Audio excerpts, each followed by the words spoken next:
శంకర హృదయ నివాసిని పార్వతి పరమేశ్వరి శంకర హృదయ నివాసిని పార్వతి పరమేశ్వరి.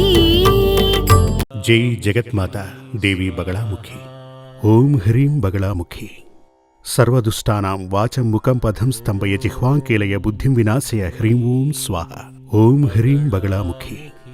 సమస్త భక్తానాం సర్వాభీష్టం సాధయ సాధయ హ్రీం ఓం స్వాహ. గత ఎపిసోడ్లో మాంగళ్య దోషాలు వాటికి సంబంధించిన విషయాలు చెప్పటం జరిగింది. మీరు కూడా విన్నారు కదా. ఇప్పుడు మాంగళ్య ధారణ తరువాత అంటే సపత్ని యోగం, పునర్వివాహ యోగం ఇటువంటివి జాతకంలో ఉంటే వాళ్లకు పెళ్లి చేసి తీరాలి కదా. సపత్ని యోగం ఉంది కదా అని అటువంటి వారికి పెళ్లి చేయకుండా ఉంటామా? పునర్వివాహ యోగానికి వివాహం చేయకూడదా? ఖచ్చితంగా చేయాలి కదా. అలా ఉన్నవారికి ఏం చేయాలి దాని గురించి చెప్తాను, వినండి. మీ యొక్క జాతకమునందు లేక మీ అమ్మాయి జాతకమునందు లేక అబ్బాయి జాతకమునందు ఇటువంటి దోషములు గనక ఉంటే, అంటే మాంగళ్య దోషం ఉంటే, ఆ మాంగళ్య దోషం ఏ స్థానంలో ఉంది అని ఇదివరకే చెప్పాను కదా. సపత్ని యోగం, పునర్వివాహ యోగం, జారపురుష యోగం, వైధవ్య యోగం ఇవన్నీ కూడా టోటల్గా మాంగళ్య దోషం అనే హెడ్డింగ్కి కింద వచ్చేవే. ఇప్పుడు అటువంటి దోషాలు గనక ఉంటే, ఇటువంటి దోషాలన్నింటికీ కూడా ఇప్పుడు మాంగళ్య దోషానికి స్వయంవర హోమం చేయాలని చెప్పాను. కానీ సపత్ని యోగానికి స్వయంవర హోమం చేయకూడదు. బహుభార్య యోగానికి స్వయంవర హోమం చేయకూడదు. బహుభార్య యోగం అంటే అతనికి చాలా మంది భార్యలు ఉంటారని అర్థం. దానికి స్వయంవర హోమం చేయకూడదు. స్వయంవర హోమం ఎందుకు చేయాలంటే శుభ వివాహాలు జరగాలి, అందుకోసం చేయాలి. శుభ వివాహాలు జరిగినప్పటికీ సంతోషంగా దాంపత్య జీవితాన్ని గడపని వారు చాలా మంది ఉన్నారు. దానికి గల కారణాలు చెప్తాను. అవేంటంటే, సాధారణంగా మగాళ్ళందరూ ఏం ఆలోచిస్తారంటే, నాకు రాబోయే భార్య చాలా అందగత్తె ఉండాలి, అందరూ తనని చూసి ఆశపడాలి. ఈ విధంగానే ప్రతి ఒక్క మగాడు ఆలోచిస్తాడు. అదేవిధంగా అమ్మాయిలు ఏం ఆలోచిస్తారంటే, రాబోయే భర్త అందంగానూ ఉండాలి, మంచి ఉద్యోగం కలవాడై ఉండాలి, బాగా సంపాదించేవాడై ఉండాలని అమ్మాయిలు ఆలోచిస్తుంటారు. అబ్బాయి ఇంట్లో ఉండేవాళ్ళు, అమ్మాయి ఇంట్లో ఉండేవాళ్ళు ఆలోచించేది పక్కనుంచుదాం. ఇప్పుడు వరుడు వధువు ఇలాగే ఆలోచిస్తున్నారు.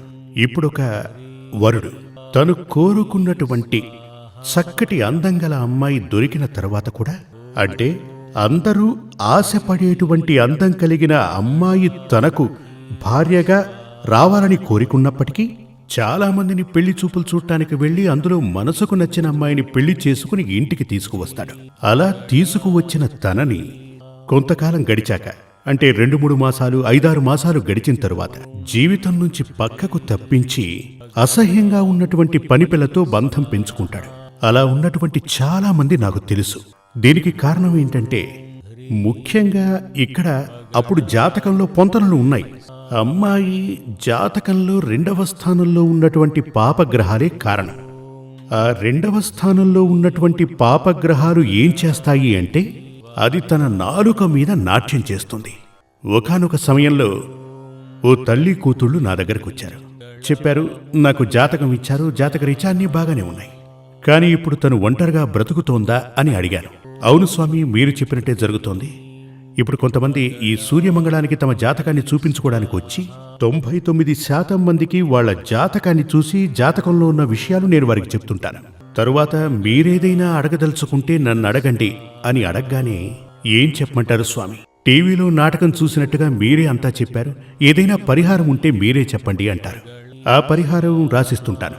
అప్పుడు వాళ్ళు అడుగుతారు, ఆ పరిహారం ఎక్కడ చేయించుకోవాలి అంటారు. వాళ్ళు అడగగానే, నేనొక డాక్టర్ని, మీరొక పేషెంట్, మీ వ్యాధి ఏమిటి, ఆ వ్యాధి రావటానికి కారణమేమిటి, ఆ వ్యాధికి మందుంది, అదే ఇది అంటే మీ పాపానికి పరిహారం. ఈ మందుని బయట చాలా రకాల మెడికల్ షాప్స్ ఉన్నాయి, మీరు అక్కడ తీసుకోవచ్చు. మేము ఒక ఫార్మసీ పెట్టుకున్నాం, కావాలంటే తీసుకోండి, అది మీ ఇష్టం అని చెప్తాం. ఈ సూర్యమంగళంలో చెప్పే విధానం అదే.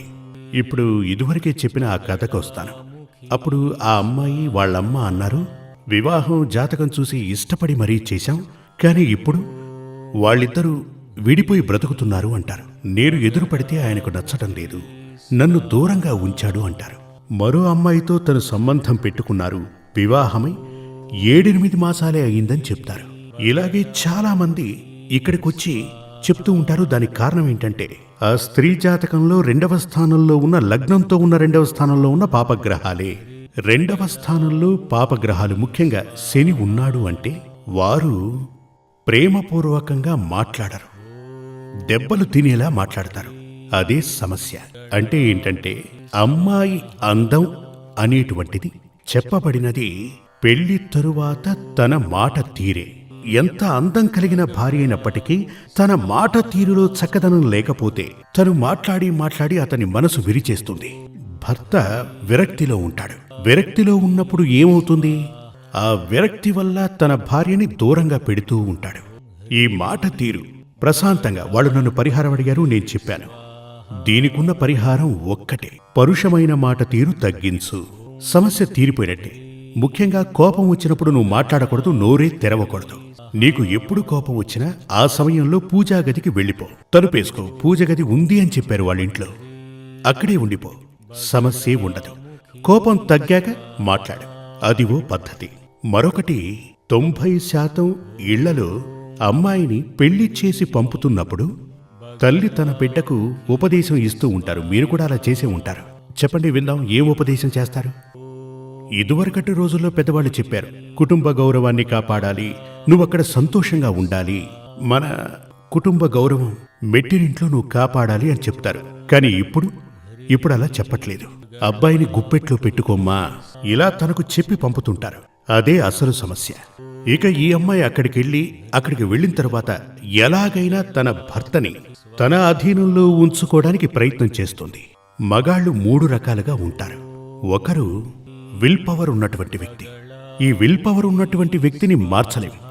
అతను భార్యని తన స్థానంలో ఉంచుతాడు, తల్లిదండ్రుల్ని వాళ్ళ స్థానంలోనూ, సహోదరుల్ని వాళ్ళ స్థానంలో ఉంచుతాడు. అలా ఉన్నటువంటి వ్యక్తిని తను ఎంతగా ప్రయత్నం చేసినా తనని మార్చి తన దారిలోకి తీసుకురావడం కుదరదు, సమస్య మొదలవుతుంది. ఇంకొంతమంది మగాళ్ళు ఉంటారు, భార్య ఏదైతే చెప్తుందో అదే తనకు వేదం. భార్య మాట విని అమ్మ, నాన్న, సహోదరులందరినీ పక్కకు పెడతాడు. తను ఏదైతే చెప్తుందో అదే. మరో విభాగం ఏంటి అంటే అమ్మా నాన్న చెప్పిందే వింటాడు, భార్యని పనిపిల్లలా భావించి చూస్తుంటాడు. ఈ 3 విధానాలు తప్పే. ఈ 3 విధానాలు ఉండకూడదు. అసలు అత్తారింట్లో ఈ సమస్యలు ప్రారంభం కావడానికి ఈ అమ్మ తన బిడ్డకు ఇచ్చిన ఉపదేశమే కారణం. మీరు మీ అమ్మాయికి వివాహం చేసి పంపించి తను అక్కడ తన జీవితం సంతోషంగా గడపాలని కోరుకుంటే గనక భర్తని నీ చేతుల్లో ఉంచుకోవాలనే ఉపదేశాలు మానేసి అత్తామామల్ని నీ చేతిలో ఉంచుకొని చెప్పి చూడండి ఒకసారి. అప్పుడు చూడండి, సంతోషంగా జీవితం ఉంటుంది. ఎందుకంటే ఈవిడెళ్ళి అత్తని సంతోషంగా చూసుకుంటుంది, మామని సంతోషంగా చూసుకుంటుంది. ఇలా గనక ఉంటే ఏం జరుగుతుంది? ఉద్యోగం నుంచి వచ్చినటువంటి భర్త ఈ అమ్మాయి తన అమ్మా నాన్నలతో సంతోషంగా ఉండడం చూసి తను కూడా చాలా సంతోషపడతాడు. ఆహా, తను మా అమ్మా నాన్నల్ని చాలా సంతోషంగా చూసుకుంటుంది అనుకుంటాడు. ఆ విధంగా కాస్త ట్రెండ్ మార్చి చూడండి, మీ జీవితంలో సంతోషం ఉండి తీరుతుంది. సపత్నీ యోగం అది గనక మీ జీవితంలో ఉండి ఉంటే దానికి మీరు పరిహారం చేసుకోవాలి. బహుభార్యా యోగం అది ఉన్నా కూడా మీరు పరిహారం చేసుకోవాలి. పునర్వివాహ యోగం అది ఉన్నా కూడా మీరు పరిహారం చేసుకోవాలి. ఈ పునర్వివాహ యోగం అనేటువంటిది ఎటువంటిది అంటే గొడవలతో కూలిపోవడం. దీని కొరకు జాతకంలో పొంతనలు ఎలా చూడాలంటే ఉదాహరణ చెప్తాను. పునర్వివాహ యోగానికి పొంతనలు చూసి వివాహం చేసిన చాలా చోట్ల 100% పొంతనలు ఉన్నా పునర్వివాహ యోగం జరుగుతుంది. దానికి కారణం ఏంటంటే నేనొకసారి ఓ ఆచార్యుణ్ణి అడిగాను. ఈ ఆచార్యుణ్ణి కొంతమంది భక్తులు తీసుకొచ్చారు. ఆయన కూడా జ్యోతిష్యం అవి తెలిసిన వ్యక్తే. అప్పుడు ఆయన అన్నారు, నేను పొంతనలు చూసే వీరి వివాహం జరిపించాను స్వామి, కానీ ఇప్పుడు వీరు ఇద్దరు విడిపోయే స్థితిలో ఉన్నారు. దానికి కారణమేంటో తెలియట్లేదు, వేరే ఏదైనా ఉందా, ప్రశ్న వేసి చూద్దామని ఇక్కడ దాకా వచ్చాను అన్నారు. నేను జాతకాన్ని చూశాను, రెండింటిలోనూ పునర్వివాహ యోగం ఉంది. పునర్వివాహ యోగం ఫలించాలంటే ముందుగా ఒక వివాహం జరిగి అది విడిపోయి తరువాత మరో వివాహం కదా జరిగి తీరాలి. అదే కదా పునర్వివాహ యోగం. అప్పుడు నేను వారిని ఇలా అడిగాను, ఇద్దరికీ పునర్వివాహ యోగం ఉంది, వీరికి పెళ్లి చేయకూడదు, ఎందుకు ఈ తప్పు చేశారనగానే ఆయన చెప్పారు, అవును స్వామి, ఇది కూడా ఓ పొంతనే కదా, ఈయనకి పునర్వివాహ యోగం ఉంది, తనకు పునర్వివాహ యోగం ఉంది, ఈ రెండూ పొంతనే కదా అన్నాడు. ఈ పొంతన గురించి చెప్పాలి అంటే ఒకరి జాతకంలో ప్రతిరోజు తన భార్యని కొడుతుంటాడు, అలా అని తన జాతకంలో ఉంది. భర్త జాతకంలో ఏముంది? ప్రతిరోజు తన భార్యని కొడతాడు అనుంది. స్త్రీ జాతకంలో ఏముంది? ప్రతిరోజు తను దెబ్బలు తింటుంది అని రాసుంది. స్త్రీ జాతకం ఏం చెప్తోంది అంటే తను ఎవరినైతే వివాహం చేసుకుంటుందో తను ప్రతిరోజు ఈవిడ్ని కొడతాడు అని ఉంది, తను తింటుంది అని ఉంది. అది పొంతనే కదా. అలా అని ఆయన అడిగారు. చూడండి, ఇద్దరికి వివాహం చేసేది సంతోషంగా జీవించడానికే కదా, పోట్లాడుకోవడానికి కాదు కదా. అంటే భర్త చేతులలో నిత్యం దెబ్బలు తింటుందని స్త్రీ జాతకంలో ఉంటే స్త్రీకి అణకువగా ఉండే పురుషునితో పెళ్లి జరిపించాలి. అప్పుడేమవుతుంది? మీరు కూడా చూసే ఉంటారు, కొన్నిళ్లలో ఆ ఇంటి ఆవిడ గయ్యాళిలా అరుస్తూ ఉంటుంది. భర్త ఏం చేస్తూ ఉంటాడు? మౌనంగా ఉంటాడు, నోరే తెరవడు. ఇక వాళ్ళ మధ్య గొడవలే ఉంటాయి చెప్పండి, ప్రశాంతత ఉంటుంది. ఇది శాస్త్రీయంగా జ్యోతిష్యాన్ని తెలుసుకున్న వారికే తెలుస్తుంది. ఇటువంటి దారులున్నప్పుడు వివాహం జరిపించాలి అనుకుంటే గనక, పొంతనలు చూస్తే గనక వాళ్ళు సంతోషంగా తమ నిండు జీవితాన్ని ఆనందంగా గడుపుతారు. సంతోషంగా వాళ్ళు జీవిస్తూ ఉంటారు. మాంగళ్యం అనేది సరికొత్త వంశం. ఈ వంశంలోకి కలవటం, మనల్ని చూసే రాబో తరాలు వారు జీవిస్తూ ఉంటారు. అలాంటప్పుడు మనం సంతోషంగా ఉండి తీరాలి. అది మాత్రమే కాదు, జీవితం ఒక్కసారిగా దొరుకుతుంది, అది సంతోషంగా ఉండాలి. ఎందుకని? ఇతరుల కోసం మనం త్యాగం చేయటం. అది భార్యగా అడుగు పెట్టే వరకు తను ఎవరు, భర్తగా అడుగు పెట్టే వరకు తను ఎవరు కదా. అటువంటి వ్యక్తి కోసం మనం అనవసరంగా ఎందుకు మన సుఖ సంతోషాల్ని త్యాగం చేయాలి? చాలా మంది చెప్తూ ఉంటారు, ఏమ్మా మీరు పెళ్లి చేసుకుని సంతోషంగా ఉన్నారా? ఏదో సర్దుకుని పోతున్నాం స్వామి అలా అని చెప్తుంటారు. మగాళ్ళని గనక అడిగితే విధి అలా అని చెప్తుంటారు. అసలు ఎందుకు ఇలా సర్దుకోవటం? అది అవసరం లేదు. జీవితం సర్దుకుపోవటానికి కాదు, అసలు సర్దుకోవటమే ఉండకూడదు. సంతోషంగా జీవించాలి. దానికి ఏం కావాలి? వివాహానికి ముందే మంచి ఒక ఆచార్యుణ్ణి కలవండి. ఆయన మీకు మార్గదర్శనం చేస్తారు.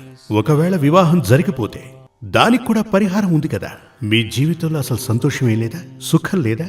దానికి మీ జాతకాన్ని తీసుకుని మంచి ఆచార్యుణ్ణి కలవండి. ఆ సమస్య నుంచి మీకు సంపూర్ణంగా విముక్తి లభిస్తుంది, పరిహారం దొరుకుతుంది. జై జగన్మాత దేవి బగళాముఖి. నేను చెప్పేది వింటున్న మీ అందరికీ ఆ తల్లి అనుగ్రహం చేకూరాలి. ఆ తల్లి మీ వెంటే నడిచి నేను చెప్పేది మీకు అర్థమయ్యేలా చేసి దోషాల నుంచి పరిహారం పొంది ఈ క్షణం నుంచి మీరు జీవితంలో ఆనందంగా గడపాలి. శ్రీ సూర్యమంగళం అద్వైత వేద విద్యాపీఠంలో తాంత్రిక పూజల్లో సిద్ధహస్తులైన ఎందరో ఆచార్యులు అమావాస్య, పౌర్ణమి రోజుల్లో ప్రత్యేక యాగాలు నిర్వహిస్తారు. ఈ యాగాల్లో పాల్గొనడం ద్వారా తల్లి శ్రీ బగళాముఖీదేవి అనుగ్రహం వల్ల సర్వదోషాలూ పోయి సకల సౌభాగ్యాలు మనకు కలుగుతాయి. శ్రీ సూర్యమంగళం అద్వైత వేద విద్యాపీఠం జ్యోతిష్యం, ప్రశ్నలు, వాస్తు, తాంత్రిక పూజలు మరియు వేదయాగాలు నిర్వహిస్తారు. సంప్రదించవలసిన నంబర్ 7305442299 7305442299. చెన్నై, కోయంబత్తూర్, బెంగళూరు, హైదరాబాద్, విజయవాడ, ఢిల్లీ, ముంబై, తిరునల్వేలి, టెక్సాస్.